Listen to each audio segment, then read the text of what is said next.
न प्यास। मैं अभी तक अधूरी हूँ, आखिर कहाँ मिलेगा वो? खूंखार दैत्य से भी घिनौने दिखने वाले विषाक्त की लालची नजरों ने तुलिका को ऊपर से नीचे तक घूरा। काम लक्षणी साधना कर रही तुलिका के शरीर को उसके कपड़े संभाल पाने में बेबस थे। विषाक्त ने हड्डियों से बने पासे रगड़े और शमशान भूमि पर फेंक दिए। आसमान में दिखने वाले नक्षत्रों को गिनते हुए उसने कहा, वो आलोक मठ में है। बचपन से ही एक सुनहरी शक्ति का वरदान मिला है। तुम्हें उसके साथ सुहाग रात मनानी होगी, फिर उसकी बलि तुम्हारी हर इच्छा पूरी कर देगी।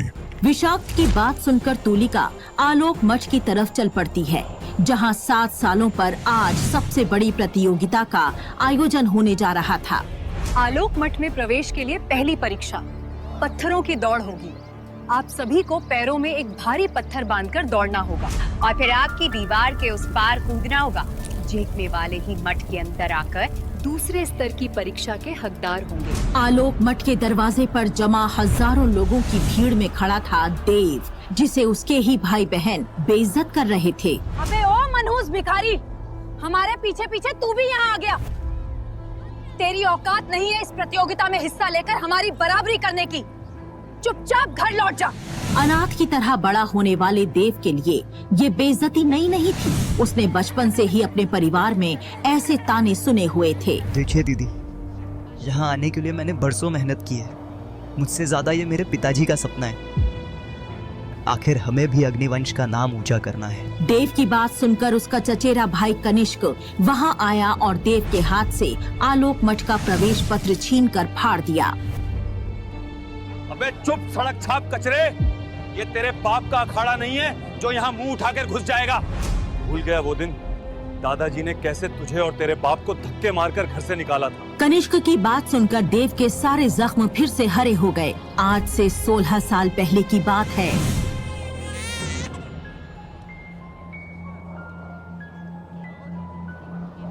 इतने मासूम बच्चे को जहरीले सांपों से भरे जंगल में कौन छोड़कर गया? हाँ मधुलिका, पता नहीं इसके माँ बाप कौन है और ये बच्चा यहाँ कैसे आया। 2 साल के नन्हे देव की चीखों से मधुलिका का दिल दहल उठा। जैसे ही उसने सांपों के घेरे में पड़े उस मासूम बच्चे को अपनी गोद में उठाने की कोशिश की, तभी अचानक एक उड़ता हुआ भाला आया और मधुलिका के सीने के आर पार हो गया। शिवेश चीख पड़ा, मधुलिका, मधुलिका, मधुलिका, ये क्या हो गया? इस बच्चे को बचाओ शिवेश, इसे अकेला मत छोड़ना। एक झटके में मधुलिका के प्राण निकल गए। शिवेश के दिमाग को जैसे लकवा मार गया था। तभी थोड़ी दूर पर खूंखार पिशाच की तरह घिनौने से दिखने वाले कुछ सैनिक शिवेश को दिखाई दिए, जो उसकी तरफ ही आ रहे थे।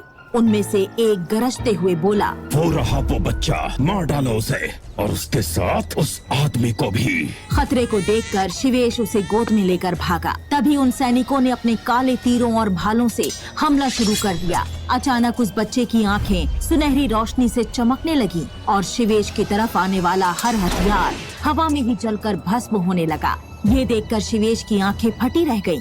आखिर कैसा चमत्कारी बच्चा है ये। तभी वो भागते हुए एक फकीर से जा टकराया। घबराओ मत, मेरे पीछे छिप जाओ। शिवेश बच्चे को गोद में लिए उस फकीर के पीछे खड़ा हो गया। उस फकीर ने अपने झोले से एक जादुई भस्म निकाली और उन पिशाच सैनिकों के ऊपर फेंक दी। एक पल में वो सारे सैनिक कीड़ों की तरह जलने लगे। तभी फकीर शिवेश से बोला, ये बच्चा मामूली नहीं है, इस धरती पर बहुत बड़ा काम करने आया है। इसे हर हाल में विषक्त से सुरक्षित रखना होगा। शिवेश की जुबान सूख चुकी थी। वो एक अजीब सोच में फंसा था। ये बच्चा कोई वरदान है जिसकी शक्ति से उसके प्राण बचे, या कोई अभिशाप जिसकी वजह से उसकी पत्नी की मौत हो गई। तभी फकीर ने उसे झकझोरते हुए कहा, क्या सोच रहे हो? जब तक इसे अपनी शक्तियों का पता नहीं चलता, तब तक तुम्हें इसकी रक्षा करनी होगी। बड़े होने पर इसे आलोक मठ भेज देना। अब चलती भागो यहाँ से, विषाक्त भी यहाँ आता ही होगा। इतना बोलकर फकीर जंगल की झाड़ियों में कहीं गायब हो गया और शिवेश उस बच्चे को अपनी गोद में लिए हुए तांगे के पास पहुँचा और अपने गांव हरिपर्वत की तरफ भागा। वो अग्निवंश के मुखिया सूर्यकांत का बेटा था। ये किसका बच्चा उठा लाए तुम? हमारी बहू मधुलिका कहाँ है? शिवेश की आंखों से आंसू फूट पड़े। उसने तांगे की तरफ इशारा किया जिसके अंदर मधुलिका की लाश पड़ी थी। सबकी आंखें फटी की फटी रह गईं। जंगल में जो हुआ वो सब शिवेश ने बता दिया। तभी उसके परिवार की औरतें गुस्से में बोली, जिसकी वजह से मधुलिका मारी गई, ऐसे मनहूस को घर लेकर क्यों आ गए? जाकर किसी कचरे में फेंक दो इसे। शिवेश को इस बात की उम्मीद नहीं थी कि उसका परिवार एक मासूम बच्चे को अपनाने से इनकार कर देगा। मधुलिका का अंतिम संस्कार करने के बाद शिवेश ने अपने पिता सूर्यकांत से पूछा, मुझे दूसरों की परवाह नहीं। लेकिन अग्निवंश के मुखिया होने के नाते आपका फैसला क्या है, ये जानना मेरे लिए जरूरी है। तो फिर सुनो, ऐसे किसी भी अरे गहरे के लिए अग्निवंश के पवित्र कुल में जगह नहीं। इसके पीछे जो मुसीबत पड़ी है उसमें मैं अपने पूरे परिवार को दांव पर नहीं लगा सकता। बेहतर होगा तुम इसे। अपने पिता सूर्यकांत के शब्द सुनकर शिवेश के पैरों तले की धरती हिल गई। 2 साल के मासूम बच्चे के साथ आप ऐसा कैसे कर सकते हैं पिताजी? इसका फैसला तुम्हें लेना है शिवेश। ठीक है, तो फिर मैं भी ये घर छोड़ दूंगा। शिवेश देव को गांव के बाहर जंगल में ले गया जहां एक बेहद प्राचीन अखाड़ा था। अग्निवंश के योद्धा यहाँ अपना अभ्यास करते थे। शिवेश के प्यार ने उसे कभी सच का पता नहीं चलने दिया कि वो उसका असली बेटा नहीं है। शिवेश ने एक गुरु की तरह देव को अभ्यास की आग में तपाना शुरू कर दिया था, लेकिन उसके परिवार के बाकी भाई बहन भी वहाँ अभ्यास करने आते थे जो देव से बेहद नफरत करते थे। अबे ओ मनहूस कचरे, ये हमारे परिवार का अखाड़ा है। तेरी हिम्मत कैसे हुई यहाँ पैर रखने की? चल पूरा मैदान साफ कर। देव के चचेरे भाइयों कनिष्क और मलय ने उसके हाथ में झाड़ू थमा दी। देव उन्हें बिना कुछ कहे सफाई करने लगा। ये उन दोनों को बर्दाश्त नहीं हुआ। हमारे दादाजी ने इस घटिया कचरे और इसके बाप को घर से निकाल दिया, फिर भी ये हमारी जमीन पर है। इसे थोड़ा और सबक सिखाना पड़ेगा। कनिष्क की बात सुनकर उसके भाई मलय ने अपनी गुलेल उठाई और देव के माथे पर निशाना साधते हुए पत्थर दे मारा। देव कचरे के ढेर में जा गिरा। अब आया ना मजा, कचरे को उसकी औकात वाली जगह पर पहुंचा दिया मैंने। देव की चीखें और शोरगुल सुनकर शिवेश भी वहां आ पहुंचा। उसे देखते ही कनिष्क और मलय भाग गए। शिवेश ने देव की चोटों की मरहम पट्टी की। देव ने सवाल पूछा, पिताजी, ये सब मुझसे इतनी नफरत क्यों करते हैं? क्या मैं सच में मनहूस हूँ? मेरी वजह से माँ मर गई और आपको दादाजी ने घर से निकाल दिया। नहीं बेटा, ये लोग नहीं जानते कि तू कितना खास है। तू कोई मामूली बच्चा नहीं है देव। इस दुनिया में बहुत बड़ा काम करने आया है तू। और वो क्या है पिताजी? क्या खास है मुझ में जो अब तक मुझे ही नहीं पता?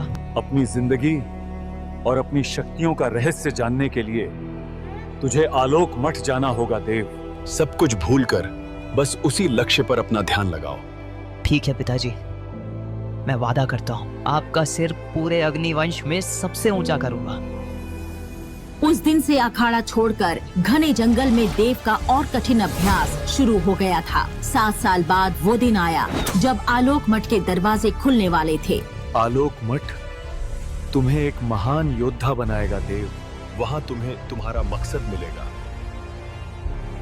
ये कहते हुए शिवेश को उस फकीर की बात याद आ गई जिसने उससे देव को आलोक मठ भेजने के लिए कहा था। और आज देव अपना और अपने पिता का सपना पूरा करने के लिए आलोक मठ के सामने खड़ा था।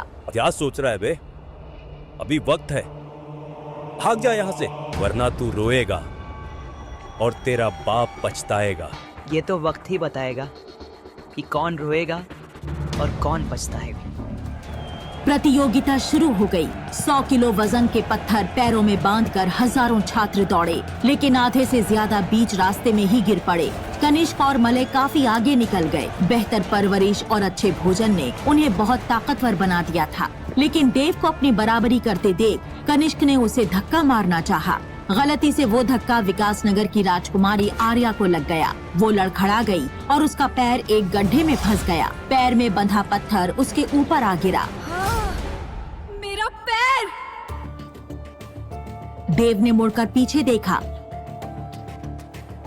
और आर्या का पैर निकालने की कोशिश करने लगा, लेकिन उसकी हर कोशिश बेकार हो रही थी। तुम जाओ, वरना तुम्हारी जगह कोई और ले लेगा। मैं अब नहीं दौड़ सकती। किसी को मुसीबत में देखकर उसे मरता हुआ छोड़ दूं। ऐसे संस्कार मेरे पिताजी ने नहीं दिए हैं। देव के पास आलोक मठ में जाने का आखिरी मौका था। उसके कानों में उन तानों की आवाजें गूंजने लगी जो उसने बचपन से सुने थे। तभी उसकी आंखों में फिर वही सुनहरी रोशनी चमकी और अचानक वो पत्थर एक झटके में टूटकर बिखर गया। देव ने आर्या का हाथ पकड़ा और तेजी से दौड़ते हुए सामने जल रही आग की दीवार में कूद गया और दूसरी तरफ पहुंच गया। आर्या उसके गले से लिपट गई। आज अगर तुम ना होते तो मैं उस आग में जल ही जाती। इस घटना ने देव और आर्या को बहुत करीब ला दिया था, जिसने कनिष्क और मलय के अंदर और जलन पैदा कर दी। लंगूर के हाथ में अंगूर। अब इसकी कहानी का अंत मुझे लिखना ही पड़ेगा।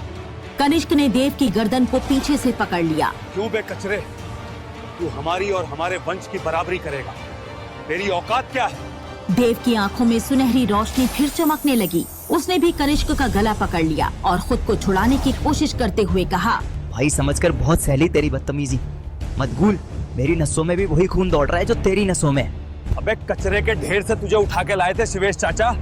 खुद को अग्निवंश का खून समझता है। पता नहीं किसकी नाजायज औलाद है तू। ये सुनकर देव का कलेजा कांप उठा। आंखों की सुनहरी रोशनी गायब हो गई। आसमान में मंडरा रहा विषाक्त का भेजा हुआ काला साया कनिष्क के शरीर में घुस गया। उसकी आंखें काली हो गईं, उसकी आवाज भी बदल गई। आज बरसों बाद वो मौका मिला है। अब तू मरेगा देव। कनिष्क ने देव का गला दबोचते हुए उसे हवा में उठा लिया। आसमान लाल हो गया था। किसी को समझ नहीं आ रहा था कि आखिर क्या हो रहा है। मलय चिल्लाया, कनिष्क छोड़ उसे, वो मर जाएगा। तू पागल हो गया है क्या? हम सिर्फ उसे परेशान करने आए थे, जान से मारने नहीं। इश्क पर कोई असर नहीं हो रहा था। वो देव के गले को और ताकत से दबा रहा था। दम घुटने से देव की आंखें बाहर निकलने लगी। तभी आसमान में एक जोरदार सतरंगी रोशनी चमकी और सीधा देव के शरीर से टकरा गई। देव का शरीर सुनहरी आग से जलने लगा। कनिष्क एक झटके से दूर जा गिरा। तभी एक धुंध से तूलिका वहाँ प्रकट हुई। तो यही है वो मर्द जिसकी पहली रात मेरे साथ होगी और जिसकी बलि से पूरा ब्रह्मांड कांपेगा। इससे पहले कि तूलिका कुछ करती, आसमान से घने काले धुएं का गुबार उतरा और देव के चारों तरफ भंवर बनकर मंडराने लगा। आसमान से एक खौफनाक आवाज गूंजी, देव सिर्फ मेरा शिकार है। 16 साल उसका इंतजार किया है मैंने। आज की रात 13,000 साल पुरानी वो भविष्यवाणी सच साबित होगी। काले धुएं के छट्टे ही देव भी वहाँ से गायब हो चुका था।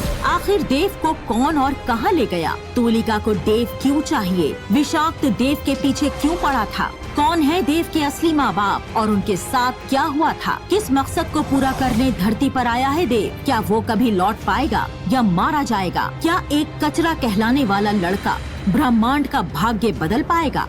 आगे की कहानी जानने के लिए देखें अगला एपिसोड सिर्फ पॉकेट एफएम के YouTube चैनल पर। और ब्रह्मांड का रक्षक के सारे एपिसोड्स को सुनने के लिए डिस्क्रिप्शन में दी लिंक से डाउनलोड करें pocket FM app.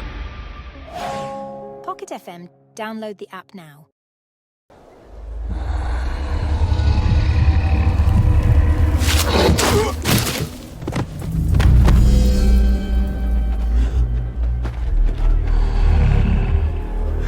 Inês.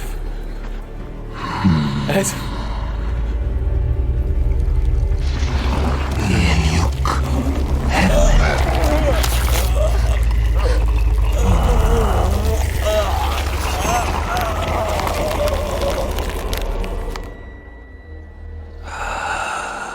Nechmen tu, Hermen.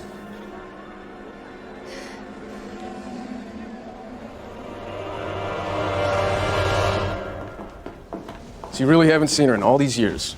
And you never looked her up? Not even in Cerebro? Alex, what do you take me for? Some kind of pervert? Yes, I looked her up once. Twice, but not in a long time, all right? How'd you leave things? Any hard feelings? Not likely. Everybody take a break. I wiped her mind off all memories of us. The beach, Cuba, that whole time. It was so long ago, Alex. Before the world knew about mutants, I felt it was the best thing for her. And for you?